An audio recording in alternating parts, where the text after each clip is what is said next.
দর্শক, আমরা আছি চট্টগ্রামের আসলে দীর্ঘ টেস্ট মিলনায়তনে 16-17 বছরের সাবেক সাধারণ সম্পাদক আবুল হাসান আন্দোলনের ধারাবাহিকতায় জুলাই আগস্টে চূড়ান্ত আন্দোলনে ছাত্র জনতা বাংলাদেশের সকল মানুষ ঐক্যবদ্ধভাবে রাজপথে নেমে এসেছে।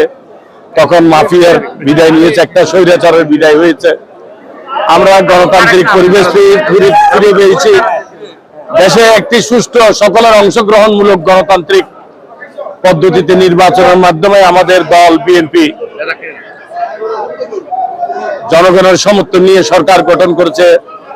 আমাদের প্রধানমন্ত্রী দেশ নায়ক জননেতা জনাব তারেক রহমান ওনার যে প্ল্যান বাংলাদেশের মানুষকে নিয়ে নতুন বাংলাদেশ গড়ার যে কথা উনি ঘোষণা করেছেন,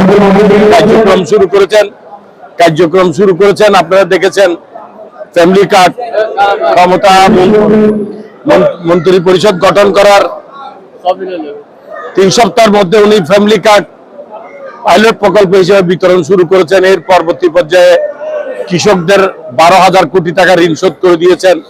বাংলাদেশে সর্বপ্রথম ইমাম, মুয়াজ্জিম, খতিব, মন্দির, গির্জা, প্যাগোডার যে পুরোহিত যারা আছেন তাদেরকে যে ঈদ বোনাস এটা দিয়েছেন, এবং যারা সেবক সিটি কর্পোরেশনের বিভিন্ন জায়গার সিটি কর্পোরেশনের যারা সেবক তাদেরকে একটা বোনাস দিয়ে দেন। এগুলো হচ্ছে বাংলাদেশের প্রথম, অর্থাৎ প্রান্তিক জনগোষ্ঠী, সবচেয়ে নিডি গরিব তাদেরকে স্বাবলম্বী করার ওনার যে প্রচেষ্টা, এই প্রচেষ্টা সামনের দিকে এগিয়ে যাবে ইনশাআল্লাহ।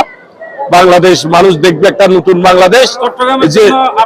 চট্টগ্রামবাসীর জন্য আমার সবাইকে, চট্টগ্রামে আপনারা যারা চ্যানেল যারা এসেছেন এবং যারা এর বাইরে আছেন, নট অনলি বিএনপি, সকল জাতি ধর্ম নির্বিশেষে সবাইকে আমি ঈদ মুবারক জানাচ্ছি। ঈদের শুভেচ্ছা, ঈদ মুবারক। প্রধানমন্ত্রীর কাছে চট্টগ্রামের জন্য চট্টগ্রামের কথা প্রধানমন্ত্রী বলে গেছেন যে বাণিজ্যিক রাজধানী উনি করবেন। উনি ইনশাআল্লাহ পুরোপুরি বাণিজ্যিক রাজধানীর কার্যক্রম শুরু করেছেন এবং দেখবেন আগামীতে তার আমার প্রত্যাশা এটা দ্রুততার সহিত ইনশাআল্লাহ এটা উনি করবেন চট্টগ্রাম। Thank you.